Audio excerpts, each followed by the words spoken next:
Hola, ¿cómo están? Espero que bien, que sigan bien. Y seguimos aclarando algunos temas que tienen que ver con toda la primera parte, que es el tema de la alfabetización inicial, ¿no? Seguimos aclarando algunos puntos del trabajo que ustedes hicieron y ampliándolo un poco más. Por ejemplo, hoy nos vamos a detener en una de las definiciones. Algunas de ustedes lo citaron, pero fue una franca minoría. Así que voy a citar a Gordon Wells, ¿no? Gordon Wells, un reconocido pedagogo inglés, que escribió, entre otras obras, Indagación dialógica hacia una teoría y una prácticas socioculturales de la educación, una obra muy famosa dentro del ámbito educativo. Y decía Wells acerca de la alfabetización, voy a citarlo textualmente: la alfabetización comprende el dominio de lo oral y de lo escrito como forma de pensar y de usar el lenguaje de manera creativa y crítica, en una armonía entre la estructuración del lenguaje y la ordenación del pensamiento, ¿no? Y esta definición de alfabetización, en la que está muy vinculada al dominio del pensamiento y a la estructuración que tiene el pensamiento con respecto al lenguaje, nos lleva justamente a una indagación acerca del origen del lenguaje, el origen de las lenguas, ¿no? Es decir, la pregunta que siempre se hizo el ser humano: ¿por qué, teniendo todos, salvo las excepciones obvias, en los que puede haber alguna dificultad, todos teniendo el mismo aparato fonético, ¿por qué utilizamos distintas lenguas, ¿no? Es decir, teniendo todos pensando de la misma manera, es decir, utilizando la razón, no pensando de la misma manera, pero sí utilizando la razón y utilizando el aparato fonador. Sin embargo, hablamos con idiomas distintos, ¿no? Y para esta respuesta, para esta pregunta, mejor dicho, existieron distintas respuestas. Por ejemplo, tenemos la respuesta de la Biblia. ¿Cómo explica la Biblia la existencia de distintas lenguas? A través de la historia de la Torre de Babel. Ustedes saben que el pueblo hebreo estuvo cautivo. Antes de estar cautivo con los egipcios, fue también dominado por los persas, ¿no? En Babilonia, en determinado momento, los hombres construyeron una Torre de Babel, una torre con la intención de que sea tan alta de llegar a Dios. Ante este acto de soberbia del hombre, siempre los actos de soberbia son castigados a lo largo de toda la Biblia. El gran pecado del hombre es la soberbia, ¿no? Ante este acto de soberbia por parte del hombre, de querer llegar tan alto como Dios y de parecerse a dioses, Dios destruye esta torre. Cuando todos estaban dentro de la torre, destruye la torre y causa confusión entonces en las mentes de los seres humanos, de modo tal que no se podían comunicar entre sí, y eso daría origen a las distintas vertientes idiomáticas, ¿no? Esa sería una respuesta bíblica. Otra respuesta fue la de los lingüistas de la lingüística histórica del siglo XIX. La de la lingüística histórica del siglo XIX directamente vinculada con, por ejemplo, los hermanos Grimm. Recordarán ustedes los hermanos Grimm haciendo recopilación de cuentos, buscando los cuentos originales a partir de las distintas lecturas, rescatando todo el cuento tradicional y luego publicando esos cuentos.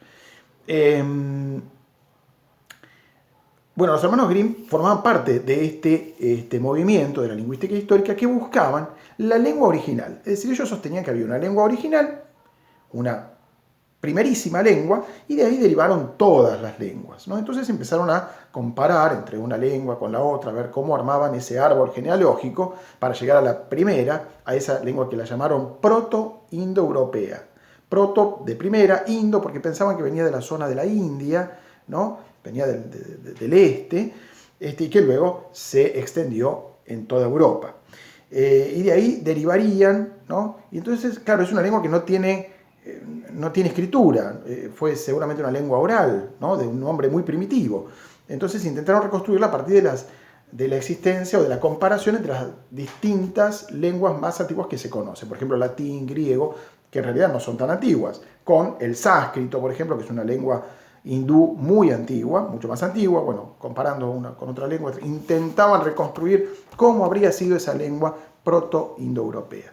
Un estudio que quedó Y esto está vinculado a este estudio también con lo que nosotros decíamos a partir de la comparación de las distintas versiones de los cuentos, ¿no?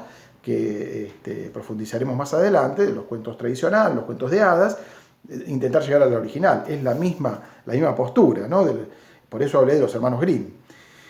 Esta teoría quedó trunca sencillamente porque había muchas lenguas que no podía relacionárselas con ninguna, como la lengua vasca, el euskera, es una lengua que no está vinculada con ninguna, se cree presumiblemente con alguna lengua hoy desaparecida de la zona del Cáucaso, es decir, de la zona del este de Europa, pero no tiene vinculación con ninguna lengua, no hay parentesco. Algo parecido pasa con el armenio, es decir, por eso los vascos son tan especiales ahí en la zona de España y de Francia, intentan hasta hace unos años con términos violentos, con métodos violentos, intentaban independizarse porque se sienten diferentes, ¿no? De hecho, la lengua es muy diferente, no es una lengua latina, no deriva del latín, no deriva de ninguna otra lengua, ¿no?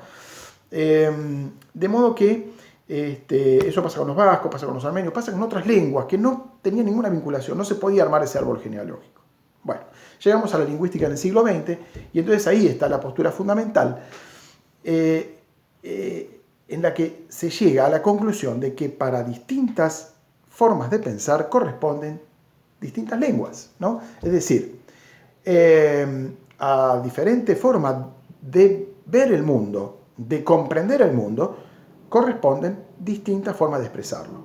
Esa sería la postura actual, ¿no? De cómo expresamos, cómo entendemos que hay distintas lenguas. La lengua sería entonces como un edificio, como una estructura, ¿no? Y de pronto podemos tener en esa estructura 3, 4, 5 columnas, a lo mejor para mantener el mismo techo en otra estructura no es necesaria 5, sino 3 columnas, pero mientras se mantenga el edificio, entonces la lengua funciona, ¿no? Esto no lo podemos ver a lo mejor con ejemplos comunes en cuanto, por ejemplo, cómo se dice perro, nosotros designamos perro, ¿no? A este animal de 4 patas que ladra. Bueno, y tenemos otras lenguas que pueden decir que el perro es dog, ¿no?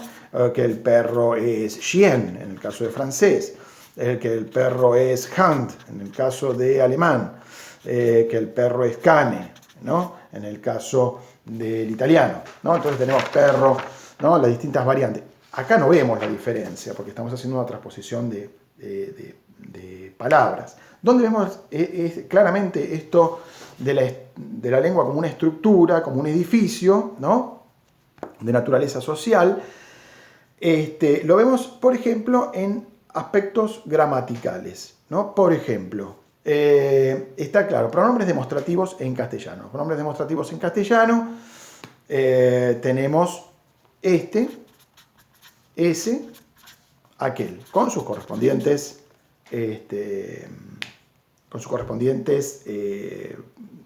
femeninos y plurales, ¿no es cierto? Estos, estas, ¿no?